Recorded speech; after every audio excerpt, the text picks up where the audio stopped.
बिस्मिल्लाहिर्रहमानिर्रहीम, अस्सलाम वालेकुम। आधे दिन की पूरी खबरों के साथ न्यूज़ एट 5 से मैं हूं सलमान कियानी। नाज़रीन, लाहौर एक बार फिर धमाके से लरज़ उठा। लाहौर के इलाके डिफेंस जेड ब्लॉक में वाक़े रेस्टोरेंट में धमाका हुआ। धमाके के नतीजे में न सिर्फ रेस्टोरेंट बल्कि पूरी इमारत को नुकसान पहुंचा है, जबकि इर्द गिर्द मौजूद इमारतों और गाड़ियों के शीशे भी टूट गए। 8 अफराद जान से गए जबकि 30 अफराद जख्मी हुए, जिन्हें अस्पताल मुंतकिल कर दिया गया है। कानून नाफिज करने वाले इदारे और रेस्क्यू एहलकार फौरी तौर पर जाए वकुआ पर पहुंच गए। धमाके के बाद रेंजर्स ने उस जगह का कंट्रोल संभाल कर शवाहिद की तलाश शुरू कर दी। धमाके के बाद शहर भर में सिक्योरिटी हाई अलर्ट करते हुए बड़ी मार्केट्स बंद करा दी गई। फोरेंसिक टीम ने जाए वकुआ से शवाहिद इकट्ठे कर लिए। सीटीडी ने डिफेंस धमाके की इब्तदाई रिपोर्ट भी जारी कर दी है। रिपोर्ट के मुताबिक धमाका बारूदी मवाद की वजह से हुआ। डिफेंस धमाका टाइम डिवाइस या खुदकुश होने के शवाहिद नहीं मिले। तो आज एक दफा फिर से लाहौर को लहू लहू कर दिया गया। इस वक्त हमारे साथ मौजूद हैं एडिटर 92 फोरम राना अजीम साहब। बहुत शुक्रिया राना साहब। राना साहब, अब तक की जो मुस्तदिका रिपोर्ट्स आप तक पहुंची हैं वो क्या है? देखें, एक तो ये हलाकतों की तादाद जो है, जो शहीद हुए हैं शुहदा, उनकी तादाद 10 हो चुकी है। ठीक। और 2 चीज़ों पे गौर किया जा रहा है। ठीक है। अभी तक जो कानून नाफिज करने वाले इदारे हैं, उनमें से कुछ का कहना है या तो ये बारूद जो है ये इस होटल की बेसमेंट में रखा गया था, ठीक है, और ये मुंतकिल करते वक्त वहाँ पे ब्लास्ट हो गया है। या दूसरे इस पहलू पे भी गौर किया जा रहा है कि वहाँ पे खड़ी गाड़ियाँ जो हैं जी, उनमें से किसी गाड़ी के अंदर ये बारूद जो था मौजूद था। और वहाँ पे चूँकि आप देखें कि सर, राना अजीम साहब आपके साथ यहीं से बात शुरू करेंगे। इस वक्त हमारे साथ डीआईजी ऑपरेशंस हैदर अशरफ साहब लाइन पर मौजूद हैं। बहुत शुक्रिया हैदर अशरफ साहब। हैदर अशरफ साहब, आपके पास क्या इतलात हैं, क्या बताना चाहेंगे लोगों को? इसकी तहकीकात हुई इस धमाके के हवाले से, क्या चीज़ें सामने आ सकी? जी, थैंक यू वेरी मच जी। इसमें आपको जिस तरह पता है, ये वाई ब्लॉक मार्केट में एक ज़ेर तमीर प्लाजा है, ज़ेर तमीर रेस्टोरेंट है, जिसके अंदर मजदूर काम कर रहे थे और इसके अंदर आज सुबह 11:12 पे ये तकरीबन ब्लास्ट हुआ है। इस ब्लास्ट की नौइयत की थी क्या थी, इस धमाके के बारे में फर्दर प्रूफ क्या है, वो चीज़ें सारी जो हैं वो हम चेक कर रहे हैं। कुछ चीज़ें मैं ज़रूर यहाँ बताना चाहूँगा। फर्स्ट ऑफ ऑल, हम दोनों एंगल्स के ऊपर अपनी इन्वेस्टिगेशन को लेकर चल रहे हैं। नंबर 1, आया क्या ये एक्सीडेंट है, कोई एक्सीडेंटल एक्सप्लोजन है? नंबर 2, ये सबवर्जन है, टेररिज्म है, सैबोटाज एक्टिविटी है? तो जो चीज़ें हमारी इन्वेस्टिगेशन में हमें लीड कर रही हैं, फर्स्ट ऑफ ऑल ये है कि ये एक ज़ेर तामीर बिल्डिंग है जी। तो एक ऐसी बिल्डिंग है जिसके अंदर कोई हाई प्रोफाइल शख्स मौजूद नहीं है या कोई ऐसा शख्स मौजूद नहीं है जिसको निशाना बनाने से ज़्यादा स्ट्रॉन्ग इम्पैक्ट क्रिएट हो। नंबर 3, इसमें ज़्यादा मासूम लोग और इनोसेंट मजदूर लोग जो थे वो काम कर रहे थे। दहशतगर्दी जो एलिमेंट है उसमें फर्दर थोड़ा सा जो चीज़ हमें इस एस्पेक्ट से दूर भी ले जाती है, वो ये है कि अगर कोई सुसाइडल ब्लास्ट होता तो मौके पर हैदर अशरफ साहब, कब तक ये चीजें क्लियर हो जाएंगी, वाजे हो जाएंगी कि आखिर ये ब्लास्ट किस चीज का था, किस वजह से हुआ? क्योंकि हलाकतों की तादाद 10 तक पहुंच चुकी है जी। ऐसे जहाँ आपने देखे टेररिज्म के बहुत सारे केसेस पे हैं, हम न सिर्फ मीडिया के साथ हर चीज़ शेयर करते हैं जी, ओपनली डिस्क्राइब करते हैं, और जो इवेंट भी होता है उसको एक्सेप्ट भी करते हैं और बताते भी। अब इस केस में जो कि केमिकल मटेरियल, मिट्टी, डेब्रिस, ट्रेसेस, तमाम को एक लैब के प्रोसेस से गुजारना है, तो इसलिए हम ऐसी कुछ प्रीमेच्योरली बात करना चाह रहे, जिससे अव्वल तो ये कि हमारी इन्वेस्टिगेशन खराब हो, और सेकंड ये कि आवाम में को खौफ फैले। डॉक्टर साहब, आपको पता था, ये अलर्ट भी चल रहा था कि डिफेंस के अंदर कुछ हो सकता है, और ये दहशतगर्दों का टारगेट भी जो है वो जेड ब्लॉक और वाई ब्लॉक इस तरह। तो अगर कोई खुदा न खास्ता ये वाकई दहशतगर्दी है, तो फिर ये मटेरियल वहाँ तक पहुँचा, क्या वहाँ से निकालने की कोशिश की जा रही थी, या वहाँ तक अगर रिसर्च करने वाले जो हमारे अदारे हैं जो रिसर्च कर रहे थे उसे चेक भी कर रहे थे, सर्च भी कर रहे थे, तीनों चीज़ों को देख रहे थे, इन तीनों चीज़ों में से किसी की इस तरफ नज़र क्यों नहीं गई कि अगर एक जगह बहुत ज़्यादा खदशा भी था दहशतगर्दी का, तो फिर किस तरह हो सकता है कि इसको चेक ना किया गया हो? अच्छा, ऐसा है कि राना साहब, देखिए, हम ये जंग लड़ रहे हैं।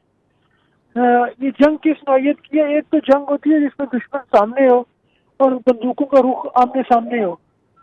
ये दुश्मन जो है, इसको मैं बेशरम और बुज़दिल दुश्मन कहता हूँ।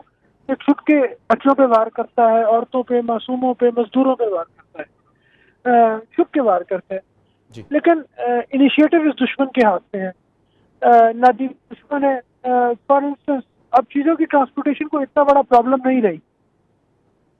डॉक्टर साहब, जब भी कोई अलर्ट आता है तो पुलिस और लॉ एनफोर्समेंट के इदारे, आपको पता है ये एरिया है जहाँ पे सिक्योरिटी मल्टीपल एजेंसीज करती है, तो पुलिस और लॉ एनफोर्समेंट के इदारे कुछ बेसिक स्टेप्स लेते हैं, जिनमें पिकेटिंग है, नाकाबंदी है, स्नैप चेकिंग है, सर्च है, कॉम्बिंग है, डॉक्यूमेंटेशन है, ये तमाम प्रोसेसेस किए जाते हैं।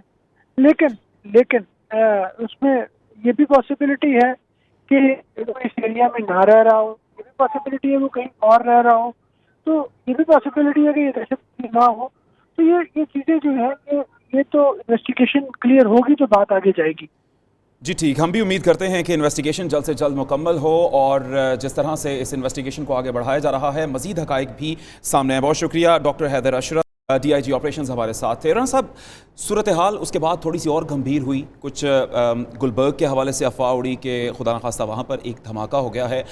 इस किस्म की जब अफवाहें होंगी तो यकीनन आवाम में तो पैनिक फैलेगा। इस अफवाह के हवाले से कुछ आपके पास अपडेट्स हो? देखिए, ये बाकायदा एक प्लानिंग के तहत अफवाह फैलाई गई और उस वक्त में जब डिफेंस में एक खौफनाक धमाका हुआ उसके बाद काफ़ी हलाकती हो गई, ज़ख्मियों को मुंतकिल किया जा रहा था। पाकिस्तान के जो हसास इदारे हैं वो और दूसरे इदारे, तमाम इदारे वहाँ पे इन्वेस्टिगेशन कर रहे थे। तो अचानक एक कॉल चली और कॉल जो है वो किसी नंबर से चली, बम डिस्पोज। देखें, हम मीडिया के पास किस तरह इतला आती है कि बम डिस्पोजल को कॉल जाती है या पुलिस को कॉल जाती है या किसी और ऐसे इदारे को जो कानून नाफिज करने वाला होता है उसको इतला आ जाती है कि फ़लाँ जगह पर धमाका हो गया, उसी के ज़रिए हमारे पास आती है, हम फौरी तौर पर उस रवाना हो जाते हैं। अब एक चीज़ जो बात है, दहशतगर्द तो नहीं पकड़े गए, उनको पकड़ने की कोशिश की जा रही है, मगर जिसने ये कॉल चलाई, जिसने पूरे लाहौर के अंदर ये मजीद खौफ पैदा किया, स्कूल, मार्केटें, अदारे तमाम बंद हो गए, उसको अभी तक क्यों नहीं पकड़ा गया?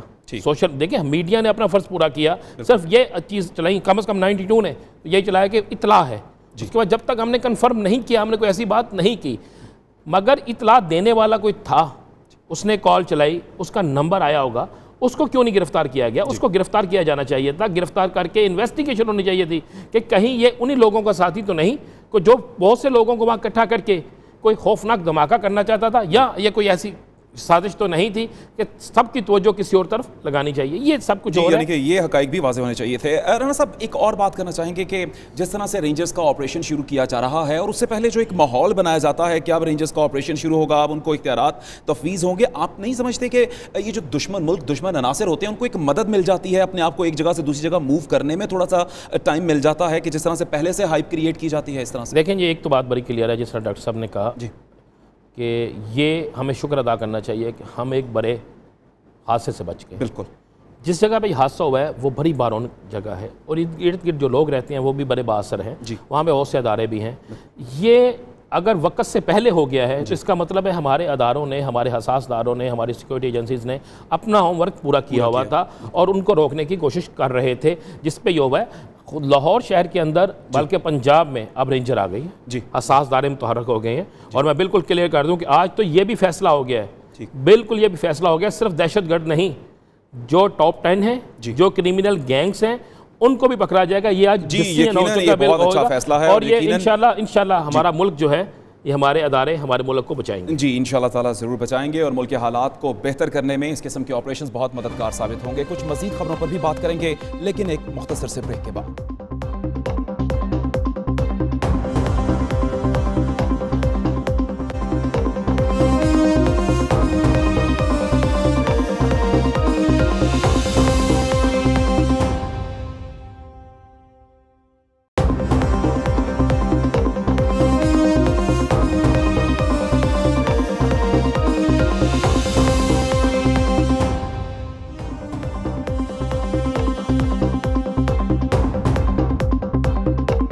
Welcome back.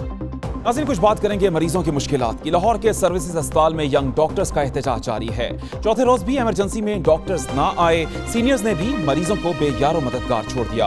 इमरजेंसी 4 रोज जबकि आउटडोर 3 रोज से बंद है। हड़ताल के बाद ऑपरेशंस भी मुलतवी कर दिए गए हैं और मरीज शदीद मुश्किलात और परेशानी से दो-चार हैं। अस्पताल की ताज़ा तरीन सूरत हाल जानेंगे हमारे नुमाइंदे सलीम शेख से। सलीम शेख, तरीन अपडेट्स क्या हैं आपके पास? कब खत्म की जा रही है डॉक्टर्स की जानिब से यह हड़ताल? कुछ फैसला हो सका?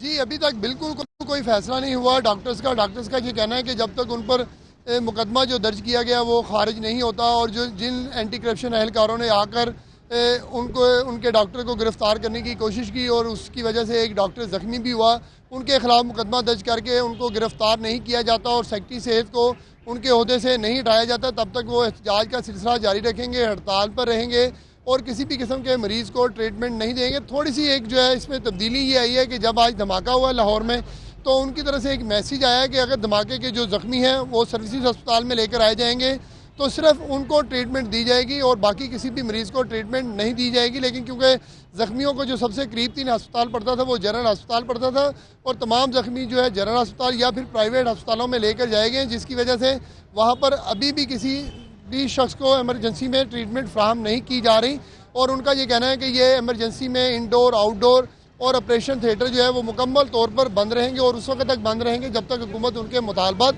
नहीं मान लेती। मैं आपको ये बता दूं कि YDA ने यह भी ऐलान कर रखा है कि कल जो गुजरा हुआ दिन है उस वक्त ऐलान किया था कि हुकूमत को 48 घंटे दिए जाते हैं कि हुकूमत उनके मुतालबात तस्लीम कर ले, वगरना 48 घंटे बाद दोबारा से पंजाब भर की आउटडोर जो है उनको बंद कर दिया जाएगा। अब हुकूमत और YDA के पास एक दिन है, देखना यह है कि हुकूमत जो है उनके मुतालबात तस्लीम करती है या YDA कोई ऐसा हल निकालती है कि पूरे पंजाब के जो है आउटडोर बंद ना हो। ठीक, सलीम शेख आप हमारे साथ ही रहिएगा इसी तमाम मामले पर। हमारे साथ मौजूद सलमान चौधरी तर्जुमान YDA, बहुत शुक्रिया डॉक्टर साहब। डॉक्टर साहब, एहतजाज जारी है और मुल्क में जो एक खौफ की फ़ज़ा है, आज भी आपने देखा एक धमाका हुआ है, मुतादिद अफराद जाँ बहक हुए, ज़ख्मी हुए, ऐसी सूरत में आप समझते हैं कि आपकी हड़ताल जायज़ है? बिस्मिल्लाहिर्रहमानिर्रहीम सर, बहुत शुक्रिया, आपने हमें अपना मौक़िफ़ पेश करने का मौका दिया। मेरी आवाज़ आ रही है सर?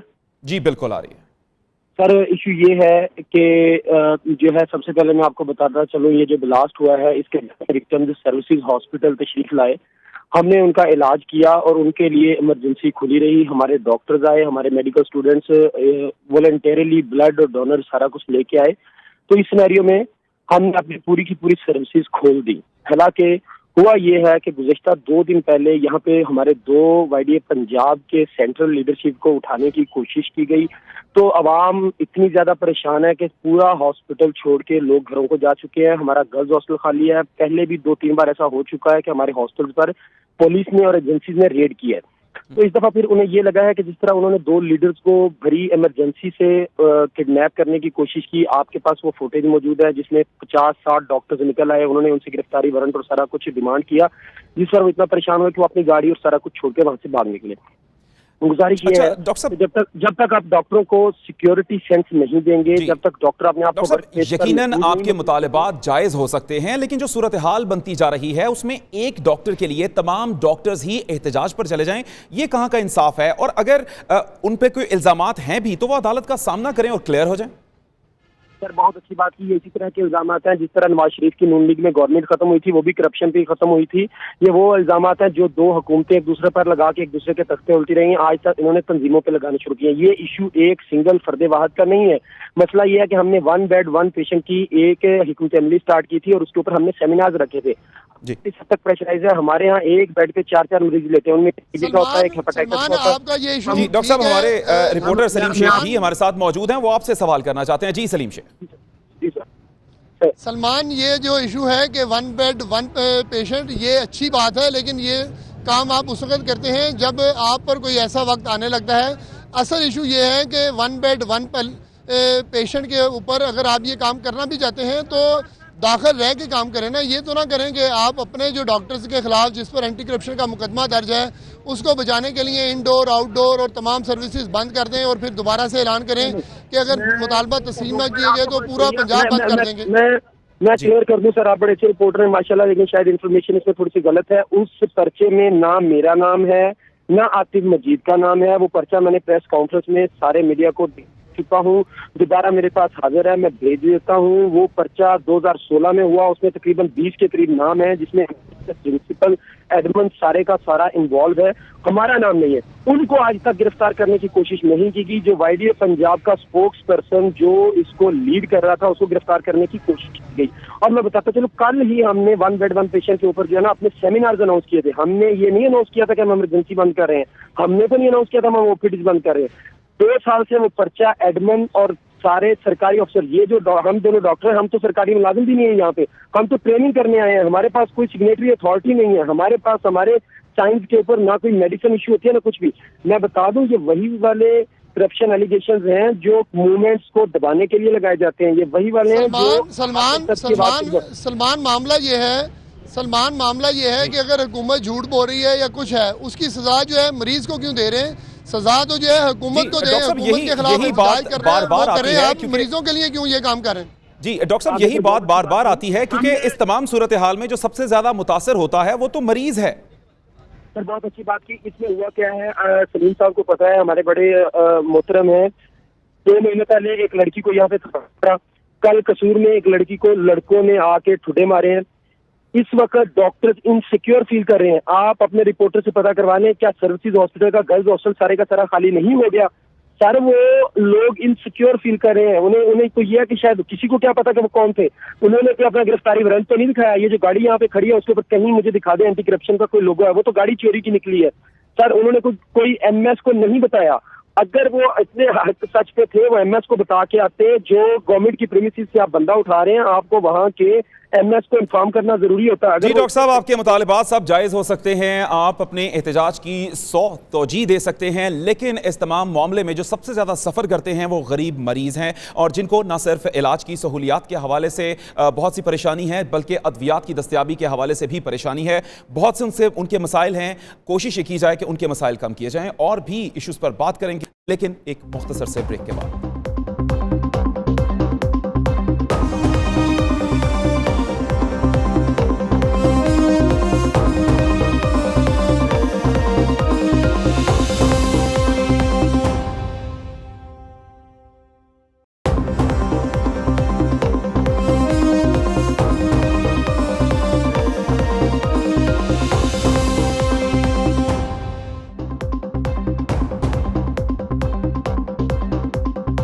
Welcome back. नोटों की चमक ने KIHD में मसीहाओं को कसाई बना दिया। जेबें गर्म करने के लिए Karachi institute of heart diseases के डॉक्टर्स ने मेडिकल स्टोर्स और अद्वियात कंपनियों के साथ साज़बाज़ कर ली। दिल के मरीजों को फौरी इमदाद की बजाय विटामिन डी के इंजेक्शंस लगवाए जा रहे हैं। विटामिन डी के साथ साथ मरीजों को एंटीबायोटिक और मैदे के इंजेक्शंस भी दिए जा रहे हैं। मरीज की जान बचाने के लिए लाचार लवाहिकीन डॉक्टर्स की हिदायत पर अमल करने पर मजबूर हैं। इसी तमाम तर सूरत हाल पर बात करेंगे, हमारे रिपोर्टर शाह वलीउल्लाह हमारे साथ मौजूद हैं। शाह, ये मामला जो है ये तो काफ़ी संगीन लगता है, और जिस तरह से एक गठजोड़ नज़र आता है अद्वियात फराहम करने वाली कंपनीज का और डॉक्टर्स का, किसी को इसकी हसासियत का इल्म हुआ? जी बिल्कुल, ये जो हार्ट डिजीज अस्पताल है फेडरल बी एरिया का, ये बल्दिया उज़्मा कराची के मातहत है, और इस अस्पताल की सूरत हाल ये है कि जो डॉक्टर हैं मसीहा हैं, इंसानी जान बचाने के बजाय वो नोटों को बनाने के चक्कर में लगे हुए हैं। और ये सिलसिला गुज़िश्ता अभी से नहीं, गुज़िश्ता 2 साल से चल रहा है। यहाँ जो अपनी जहाँ दिल के अमराज के लोग आते हैं तो उनको इब्तिदाई तिब्बी इमदाद देने के बजाय फौरी तौर पर पर्चा लिख के दे दिया जाता है कि यहाँ जाए, और यहाँ से मैदे की, इसी तरीके से एंटीबायोटिक है, इस तरीके से दीगर इंजेक्शन है, जो विटामिन डी के इंजेक्शन है, वो लिख दिए जाते हैं कि फौरी तौर पर जाएँ लेके आएँ। और उनको एक दिन अगर वो रुक जाता है मरीज तो उसको एक ही दिन के अंदर तकरीबन 1200 रुपए के इंजेक्शन जो है वो ठोक दिए जाते हैं। और ये सिलसिला गुज़िश्ता 2 साल से जारी है। मखसूस डॉक्टर है, और मजे की बात यह है कि ये जो इंजेक्शन और ये लगाए जा रहे हैं ये किसी मुस्तनद कंपनी के नहीं होते, ये हैदराबाद की एक निजी कंपनी है, उसके इंजेक्शन है जो हम लाए हैं। हम आधे घंटे वहाँ खड़े हुए थे तो हमने देखा कि आधे घंटे में ये लगे। रोजाना वहाँ 700 से ज्यादा अफराद आते हैं, जिनमें से तकरीबन 500 अफराद को ये इंजेक्शन जो है वो भेज दिए जाते हैं। और इसमें मेडिकल स्टोर, फार्मास्यूटिकल कंपनी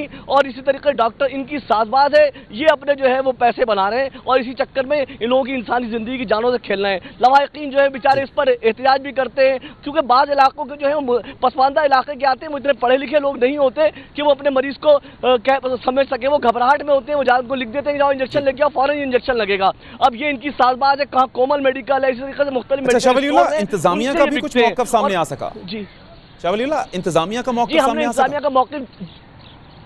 जी हमने इंतजामिया का मौक़िफ़ जानने की कोशिश की थी। वहाँ हमने राशिद सफवारी हैं जो कि वहाँ के एडमिनिस्ट्रेटर हैं, उनसे रब्ता करने की कोशिश की, मुतवादिर कोशिश की, मगर उन्होंने गुरेज किया है बात करने से। और यही अच्छा ठीक, शाह वलीउल्लाह हमारे साथ ही रहिएगा। इस वक्त हमें कराची से ज्वाइन किया है doctor Khalida, heart specialist, civil अस्पताल है हमारे साथ। शुक्रिया डॉक्टर साहिबा। डॉक्टर साहिबा, जिस तरह से इन मरीजों को ट्रीट किया जा रहा है, उनको मरज कुछ और है, दवाई उनको कुछ और दी जा रही है, क्या समझती हैं, क्या नुकसान है इसमें?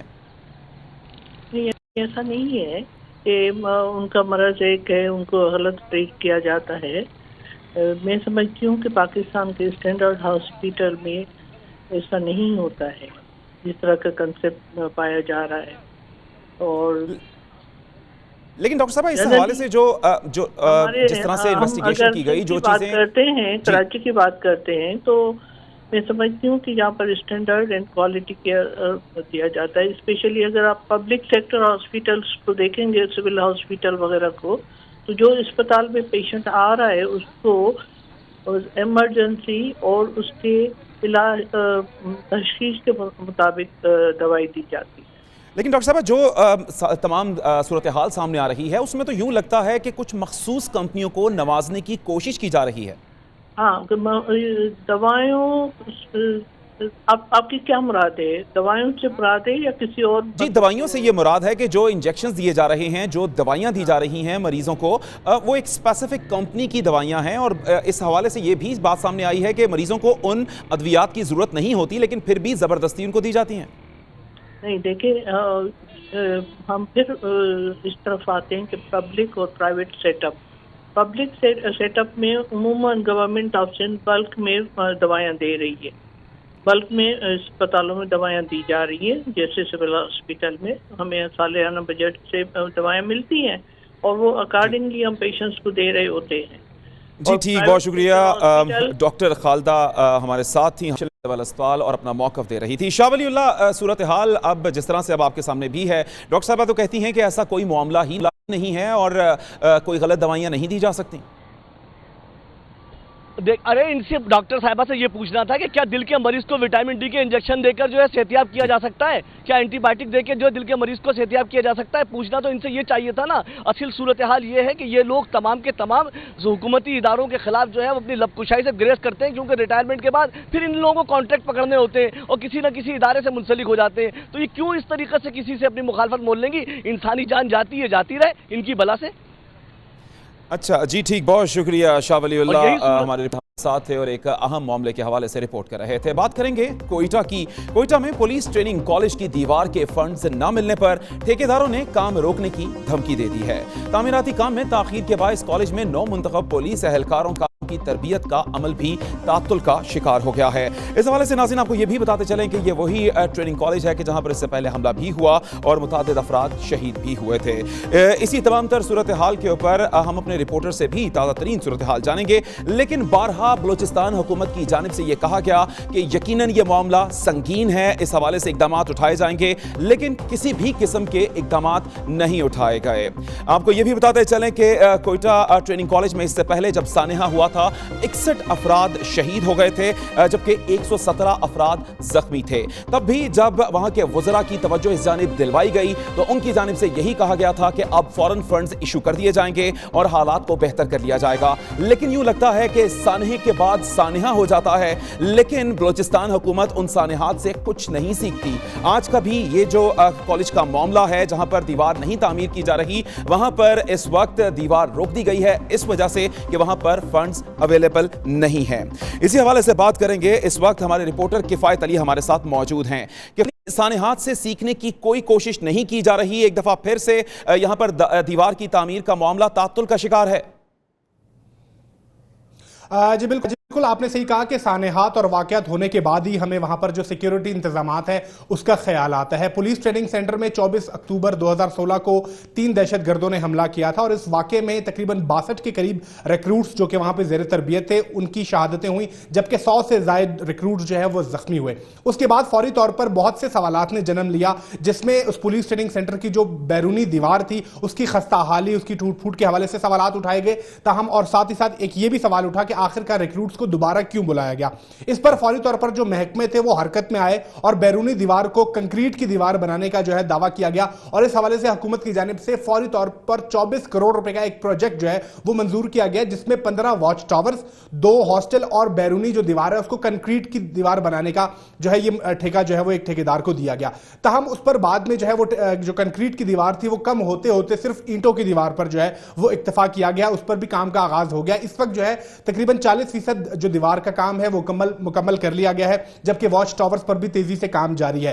ताहम जो ठेकेदार से जब हमारी बात हुई तो उसका ये कहना था कि मजीद फंड्स रोक दिए गए हैं, जिस पर हमने उन्हें धमकी दी है कि वो फौरी तौर पर काम को रोक देंगे और मजीद दीवार जो है वो तामीर नहीं की जाएगी। अच्छा किफायत अली, ये भी बताइएगा कि ये जो पहले जी किफायत अली ये सानहा हुआ था अक्टूबर में हुआ था, अक्टूबर 2016 को, और अब तक काफी महीने गुजर चुके हैं, इतना स्लो काम कि अब तक सिर्फ 40% दीवार बन सकी। जी बिल्कुल, जिस तरह से बलूचिस्तान हुकूमत की अगर बात की जाए तो यहां पर जितने भी जो बड़े मंसूबे हैं वो हमेशा से तातुल का शिकार रहते हैं, चाहे वो फ्लाईओवर्स हो चाहे वो दीगर मंसूबे हों, हमेशा से फंड्स की कमी का रोना रोया जाता है। फाइलों की जब शक्ल में ये मंसूबे होते हैं तो उन फाइलों को आगे लेकर जाने के लिए या उनकी मंजूरी के लिए भी काफी वक्त लग जाता है, जो कि हमेशा से मसाइल का सामना रहता है। इस जो पुलिस ट्रेनिंग सेंटर की जो दीवार थी इसके हवाले से भी हमने देखा कि काम को बहुत ताखीर से शुरू किया गया और अब जो है वो सिर्फ 40% जो है वो दीवार मुकम्मल हो चुकी है, जबकि बाकी जो तमाम तर हिस्सा है वो अभी भी खाली पड़ा है और किसी भी नाखुशगवार वाक़े का वो जो है वो पेश खेमा साबित हो सकता है। ताहम अब जबकि ठेकेदार की जानिब से ये कहा जा रहा है कि अगर फंड्स फौरी तौर पर बहाल नहीं किए गए तो वो दीवार को रोक देंगे और इसी तरह से काम को छोड़ दिया जाएगा। इस हवाले से हुकूमत की जानिब से ये मौक़िफ़ इख्तियार किया जा रहा है। जी हुकूमत का मौक़िफ़ ही जानना चाहते थे। वैसे तो एक वजीर के घर से जब करोड़ों रुपया अरबों रुपया निकलता है, यूं लगता है कि जैसे उसका घर ही स्टेट बैंक है, तब तो उस मामलात को दबा दिया जाता है, लेकिन जहां पर लोगों की जिंदगी का ताल्लुक होता है वहां पर तात्तुल का शिकार कर दिया जाता है मंसूबाजात को। हुकूमत का क्या मौक़िफ़ है? जी बिल्कुल, आपने सही कहा कि सिविल अस्पताल का धमाका हमने देखा सामने था हमारे, जिसमें सैकड़ों लाशें जो है वो हमें उठानी पड़ी। ये वो कुछ ऐसे पॉइंट्स हैं कि जिनकी हमेशा से ही मीडिया जो है वो निशानदेही करता है और हुकूमत जो है उस पर जो है वो उनके कान पर जूं तक नहीं रेंगती, हमेशा से तातुल का शिकार रहते हैं। ये तमाम तरह इशूज, चाहे वो सिविल अस्पताल के मसाइल हों चाहे वो सरकारी दफातर के मसाइल हों, लोगों की जानिब से बारहा चक्कर लगाए जाते हैं और उसके बावजूद भी काम जो है वो आगे नहीं बढ़ता। पुलिस ट्रेनिंग सेंटर की जो दीवार जो अब तातुल का शिकार है उस पर हुकूमत की जानिब से यह मौक़िफ़ इख्तियार किया जा रहा है कि जल्द ही नए ठेकेदार के हवाले से जो है वो बातचीत को आगे बढ़ाया जाएगा और जितनी जल्दी हो सका इस दीवार को मुकम्मल किया जाएगा, क्योंकि अब जो सूरत हाल है, जो खस्ता हाल दीवारें थी जिनकी वजह से ये सानहा रोनुमा हुआ, उसके बाद अगर हम देख रहे हैं तो पूरा जो मैदान है वो खाली है, चूंकि पुरानी दीवार गिराई जा चुकी है और अब नई दीवार पर जो है वो काम रुका हुआ है। तो अब ये एक और खतरे का बाइस बन सकता है कि हुकूमत को फौरी तौर पर इस वाक़े का नोटिस लेना चाहिए और इसमें जो तमाम तर जो तातुल का शिकार जो चीजें हैं, जो एलिमेंट्स हैं, उनको फौरी तौर पर दूर करके उनको ये चाहिए कि फौरी तौर पर इस पुलिस ट्रेनिंग सेंटर की दीवार को मुकम्मल किया जा सके, ताकि जो इसमें ज़ेर तरबियत रिक्रूट्स हैं या जो दीगर जो अमला है उस हवाले से कोई और ऐसा नाखुशगवार वाक़या जो है वो रोनुमा ना हो सके। इसी के साथ साथ मैं आपको ये बताता चलूं कि जो महकमे हैं, CNW है, जो दीगर महकमे, उनकी जानिब से भी काफ़ी टाल मटोल का काम किया जा रहा है, जिसकी वजह से ये तमाम तर जो इशूज़ हैं ये सामने आ रहे हैं और बलूचिस्तान हुकूमत की जानिब से ये बहुत बड़े चैलेंजेस जो है वो बनते जा रहे हैं। जी अच्छा किफायत, ये भी बताइएगा, वजीर दाखिला बलूचिस्तान की जानिब से जब यह वाकया रोनुमा हुआ था उनकी जानिब से फौरी नोटिस लिया गया था और उसी वक्त दीवार तामीर करने के अहकामात जारी किए गए थे, अब उनका कोई मौक़िफ़ सामने आ सका? जी बिल्कुल, आपको ये याद होगा कि इस पुलिस ट्रेनिंग सेंटर पर हमले से पहले जो पासिंग आउट परेड की तकरीब थी उसमें भी IG बलूचिस्तान की जानिब से ये जो है वो वज़ीर आला बलूचिस्तान के नोटिस में ये बात लाई गई थी कि यहाँ की जो दीवार है बैरूनी वो बहुत खस्ता हाल है, टूट फूट का शिकार है, जिसकी वजह से कोई भी नाखुशगवार वाक़या रुनुमा हो सकता है। उस वक्त भी जी ठीक, बहुत शुक्रिया। हमारे रिपोर्टर किफायत अली हमें एक और खबर कर रहे थे और यकीनन जिन लोगों ने लोगों की हिफाजत करनी है उनकी अपनी हिफाजत का बंदोबस्त नहीं है। बात करेंगे अब PSL पर। कराची किंग्स और कोयटा ग्लैडिएटर्स PSL में आज दूसरी बार टकराएंगे।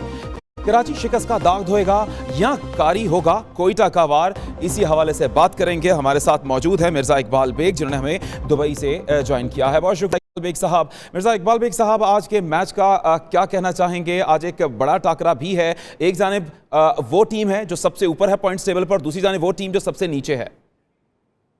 सलमान, यकीनन ये कराची किंग्स के लिए डू और डाई सिचुएशन है। आज का मैच कराची किंग्स के लिए हर कीमत पर जीतना है, क्योंकि अगर आज का मैच कोयटा ग्लैडिएटर्स की टीम जीत जाती है तो फिर वो प्ले ऑफ के लिए क्वालिफाई कर जाएगी, क्योंकि अभी उसके 7 पॉइंट्स हैं, फिर 9 पॉइंट्स हो जाएंगे। कराची किंग्स की परफॉर्मेंस इस टूर्नामेंट में कुछ बुझी रही है। बड़े बड़े उन्होंने नाम रखे, क्रिस गेल, कुमार संगकारा, लेकिन कोई भी तवक्कुआत पर, संगकारा ने एक छोटी सी अच्छी इनिंग खेली थी, लेकिन गेल बिल्कुल नहीं तवक्कुआत पर पूरा उतरे। तो दबाव होगा आज कराची की टीम पर, और यकीनी तौर पर वो 2 दिन से नेट प्रैक्टिस कर रहे हैं। कोयटा की टीम भी नेट प्रैक्टिस में मसरूफ थी, क्योंकि 2 दिन का गैप था, और 2 दिन के गैप के बाद आज जब ये मैच खेला जाएगा तो शायकीन में खासा जोश और खरोश है सलमान, क्योंकि दोनों ही टीमों में टॉप के खिलाड़ी शामिल हैं। तो देखें, दिलचस्प मुकाबले की तवक्को की जा रही है। अच्छा मिर्जा इकबाल बेग साहब, ये भी बताइएगा कि कराची किंग्स के वो क्या ड्रॉबैक्स हैं कि जिनके ऊपर आज उनको काबू पाना पड़ेगा अगर उन्होंने आज का ये मैच जीतना है? देखिए, कराची किंग्स से जो अगर हम उसका ओवरऑल वो करें कि संगकारा को उन्होंने कप्तान बनाया, शोएब मलिक को कप्तानी से हटाया, और फिर जिस तरह से उनके बॉलर्स हैं सुहेल खान वगैरह, मोहम्मद आमिर, वो उस तरह की परफॉर्मेंस नहीं दे पाए कि जिसकी तवक्को की जा रही थी। पैचेस में उनके खिलाड़ियों ने परफॉर्मेंस दी है जो यकीनन लम्हे फिक्र है। तो कराची किंग्स को आज हिकमत अमली यही इख्तियार करनी होगी कि कोयटा ग्लैडिएटर्स की टीम जो है उसमें फाइट करने की पूरी अहलियत मौजूद है, सलाहियत मौजूद है।